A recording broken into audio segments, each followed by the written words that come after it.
All right, 97.7 Outlaw Radio FM listeners, you already know what time it is. And right here, we actually have a phenomenal living legend. This guy is a phenomenal DJ producer and is doing phenomenal things, not only for hip hop, but also G-Funk as well. We got Middleton right here live on the line, man. How are you doing this evening?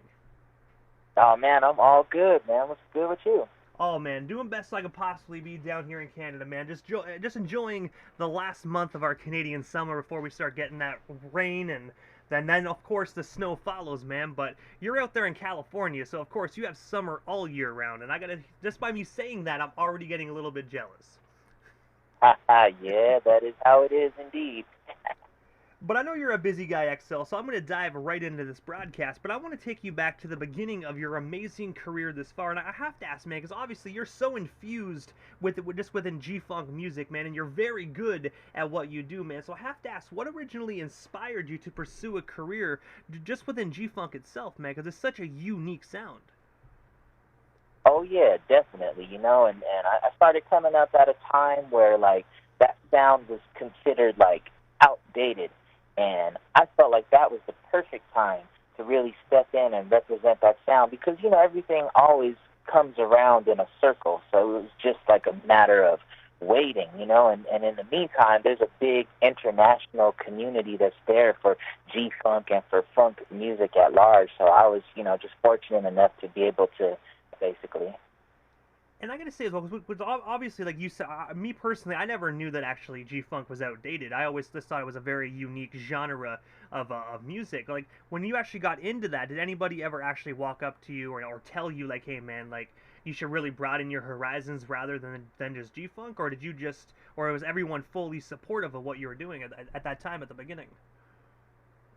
Well, maybe in the beginning, if I ever heard that from anybody, it's funny, it's ironic. It was always people from out here in LA and on the West Coast. And I mean, that's probably because, we're talking about like early 2000s, and it's like maybe this region was just trying to like redefine its sound and what it really stood for, But outside of that, out in like, Europe, I'm talking about like France, Italy, Germany, Japan, of course, and like so many other places, there are people that never wanted to let go of the sound, I've always been so appreciative of that. So I always want to continue to, represent that in one way or another.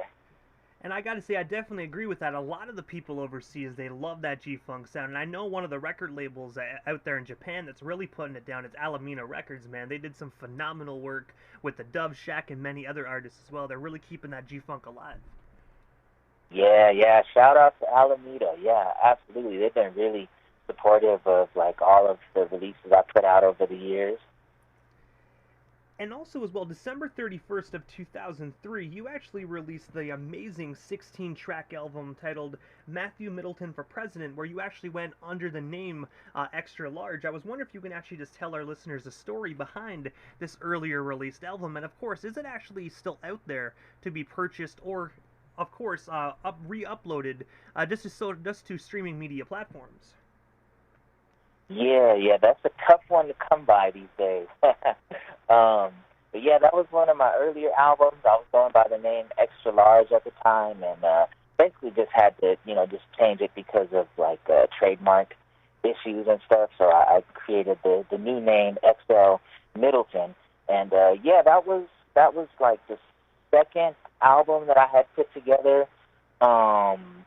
Just kind of like bringing forth that vision. I was being mentored at the time by like the guys from Folsom, and also Dazzy B, who was going by Big Sax at the time. He was doing a lot of stuff with like DJ Quick's Camp and all those guys. And yeah, that was just one of my first like expressions of the sound, and just doing it my way, and just kind of represented my production style, and just also everything on that album actually really wasn't what I would consider G-Funk. Some of it was like just straight up like hip hop stuff, and just that was kind of me just representing everything that I felt was me. But of course, centrally, definitely that West Coast G-Funk sound for sure. I gotta say, the one song that I've always liked off that record is actually "Every Day is Saturday," man. If I have to choose a song just to vibe to, man, that is definitely it, man. Especially on a Monday when you already wish Saturday was already around the corner, man. Definitely a great song. Oh man, I appreciate that, man. And I think that's so dope that you know about like my back catalog going that far, man. I really I respect that and appreciate it, man. And I gotta say, man, I got some more of these questions as well. So just 3 years later, in 2006, man, yourself and Firstborn actually released the collaborative album titled "The Angry Asians." I was wondering if you can actually just tell us a bit more about that album. And I do know yourself and Firstborn were a part of a group together, but I have to ask, man, what was it like just kind of stepping away from the group and just actually working on this album alongside Firstborn? Oh yeah, yeah. So Firstborn is he's a good homie from around the way right here in Pasadena, or more specifically he's from Altadena, which is kind of like the northern part of Pasadena. And we went back to high school, and our group was not wasn't really active at the time. We were just doing all of our solo stuff. So it was really cool to come back together with him and do something collaborative. And it was put out by a Japanese label called G House. So yeah, it was just a cool experience to get down with make music with a dude that, of course, I'm real comfortable with, because we go back to high school, and it's just a great thing to be able to represent that sound through a group effort too. And I always actually enjoyed just how you guys put together the album cover, man, because you actually had kind of like the Asian vibe to it, with like kind of like the writing and how it was drawn. It really kind of looked like an old school kind of mural. Yeah, yeah, a little bit of that like almost anime kind of flavor or something to it. Definitely a phenomenal album. I do know that one is very hard to come by as well. I think you can only actually buy that probably on Discogs, if I'm not mistaken. But also it comes from Japan, so you're definitely going to be paying a hefty price for it. Yeah, definitely. I wonder if I even have any copies left. But also as well, you are actually the co-founder and co-owner of MoFunk Records. I was wondering if you can actually just tell us a bit more about your company, and of course, what actually made yourself and your partner actually decide to originally start up this amazing label. Well, yeah, so, I started the label with Eddie Funkster, who's one of the Funkmasphere DJs, Funkmasphere being like the big party in LA that was representing like modern funk and like 80s boogie kind of sounds. And that was the direction that I was heading in, like even before I linked up with him. So it was a great thing to meet up with him and come together with somebody that was really like-minded. And it just felt like doing this modern funk thing was so natural, because it was just like a progression. Like we were doing this hip hop thing when we were coming up, especially representing this G-funk sound. And now it's almost like we're taking those lessons that we were lucky enough to learn from hip hop and apply it to something that's brand new, basically. And that's what the modern funk sound is, and that's what we wanted to showcase with MoFunk as a label. And I gotta say as well, you guys are doing some phenomenal things just over at that label. And I do know, since it's a label and whatnot, do you guys actually have any like promotional service or any services you actually offer to any artists? And if so, how can they actually go about doing business with you guys? Because I know some labels, there's obviously a process. Sometimes you just gotta reach out. But I do know some labels really do appreciate going through a process to actually make sure you submit stuff properly. Oh yeah, well, I'm always open to just hearing new music. So for anybody that just emails it to us or whatever, or might just send us a link to listen to some of your music through Instagram or whatever the case is, I'm always happy to hear new sounds and just kind of see what it might do. And also as well, you actually you are also a member of the Pasadena, California hip hop group Slacker Pad. I was wondering, how did you originally get connected with the other members of that group? And of course, what's the origin story of Slacker Pad actually, just in general? Yeah, so like Slacker Pad is also just a group of guys that I knew since back in the days, going to school, just personal friends that I would hang with, and we wanted to just represent like kind of just the lighter side of life out here on the West Coast. You know, like we're kicking it, we're drinking, smoking, whatever. You know, it's nothing too heavy, basically. And so that was kind of just like our thing. You know, like slackers, almost like how like Devin had like the Coffee Brothers. You know, like it's kind of like that's our version of that in a way of speaking. And also, as well, in 2013, Slackerpad actually released their self-titled album. I was wondering if you can actually just tell us a bit more about that solo album, and of course, why wasn't there ever a second album from you guys? Well, you know, the name became something of a self-fulfilling prophecy. So it's just like, you know, it was a fun project to work on, but it's just like, you know, when you're working with guys that are your friends, you can always count on having fun making music, but you can't always count on that like motivation being there, you know. So that's really all it is, you know. So it ended up just kind of being a one-off project, and I always look back on it fondly, and like, you know, they're still my homies that I kick it with to this day. But that might probably be the only Slackerpad album that ever gets recorded. And I gotta say as well, man, just when it comes to Slackerpad, I really enjoyed that album cover as well. How you guys emulated a an original Nintendo game cartridge. Yeah, definitely. That was another good friend of mine, Brandon Malberg, doing that artwork. Yeah, he definitely did his thing with that whole like album layout. And of course, before we move off the topic of Slackerpad, because obviously, you know, that album actually came out in 2013, and next year is going to mark the 10th anniversary. Do you think that yourself or one of the artists actually might kind of re-release that self-titled album kind of as a 10-year anniversary, or are you guys just going to leave that probably, you know, 10 years ago? Might just leave it where it's at, but man, you never know. Because you're right. I never even thought about that. The 10-year anniversary is coming right up. And also as well, man, July 29th of 2022, you actually released the phenomenal 17-track album titled Chrome Springs Eternal. I was wondering if you can actually just tell us a bit more about this most recently released album, and of course, where can we actually buy or stream ourselves a copy of it today? Yeah. Chrome Springs Eternal is it's my newest, my latest album. It's my first beat tape, so it's a collection of instrumentals. It's like stuff that I've been working on over the years. It's a lot of stuff that I pulled out of the vaults. It's a lot of stuff that I also made specifically for the project.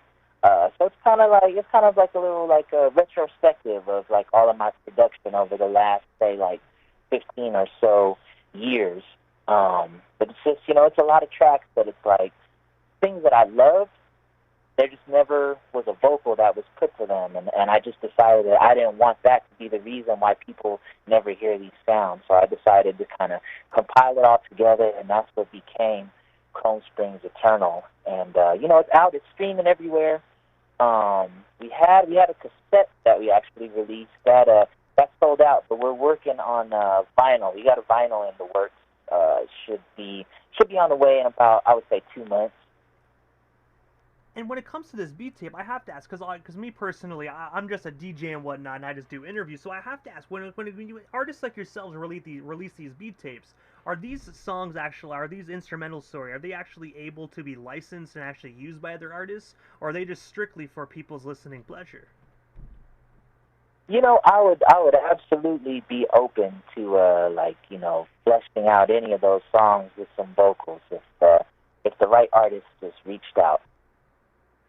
I gotta say, I definitely agree with that, man, because there are some phenomenal instrumentals on that album, man. And I think with the right G-Funk artist, man, just both that beat and the G-Funk artist together, I think they could definitely create something just phenomenal.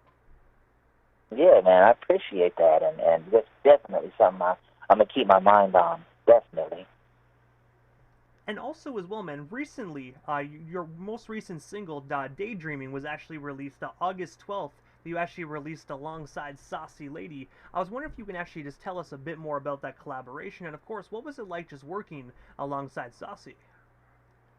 Oh yeah, she's dope. You know, she's a great singer, great songwriter, and you know, we've talked on and off about you know, collaborating on some music, and you know, it took a while for it to happen, and I think a lot of it was like just everything shutting down with the pandemic and everything, and it really like had me focusing on just creating. And so finally we were able to, knock out our first song together, and we actually have another one in the works that's coming soon.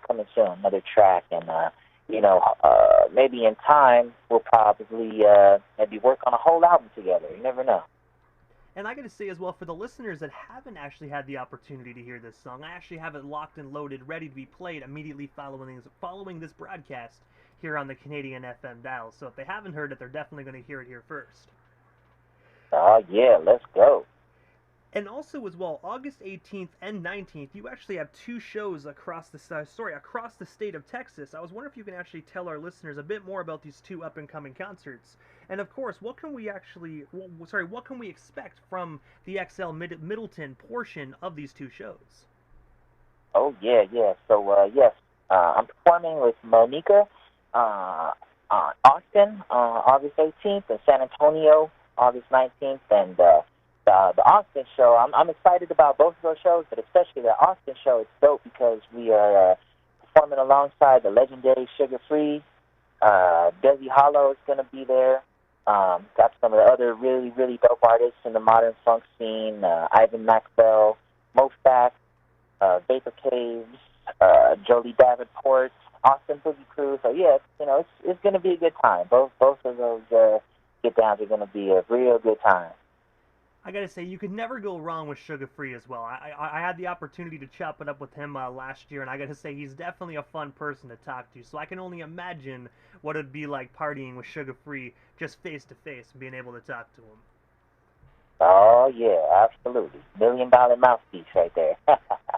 And also as well, man, since we're on the topic of these two phenomenal shows, since we are a worldwide radio station as well, anybody that's going to be in the Texas area around those 2 days, how can they go about snagging themselves some last-minute tickets so they can come out and see the one and only XL Middleton live in full effect?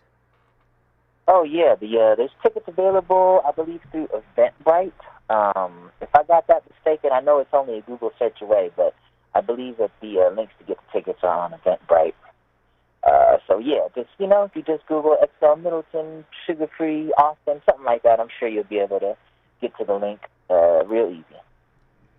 And also as well, I have to ask, aside from these two concerts and of course your new album and song with Saucy that you're actually currently promoting, what is next for yourself, XL Middleton? Is there anything we happen to miss during this broadcast? Anything else you do still want to talk about or promote? What we still got you here live on the Canadian FM dial this evening?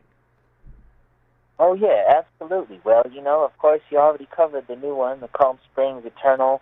I'm always working on new music with Monica. I just finished the album with Zach's Horse Funk, so we're looking out for the best time and the best way to put that out. And I'm working on my next solo album, Tapwater 2. So all of that will be coming sooner than later. So definitely stay tuned.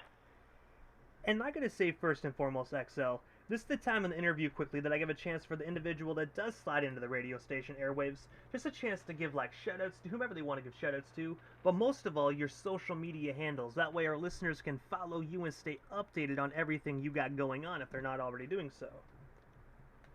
Oh yeah, absolutely. Yeah, you can always connect with me. Most of my social media handles are all just XL Middleton, so like Twitter, Facebook, Instagram. All that stuff. Yeah, that's about it, Holler at me that way. I'm not too hard to get in touch with. And also, XL, thank you so much for just giving us a bit of your time here this evening. And of course, years of phenomenal music just at that. And of course, man, safe travels from California to Texas. I know you're going to blow the roof off that stage, man, right off the venue. So I know you don't need any luck, but definitely safe travels, man. And hopefully one day I'll be able to see you perform live in full effect. But for now, man, definitely have yourself a phenomenal night out there in California.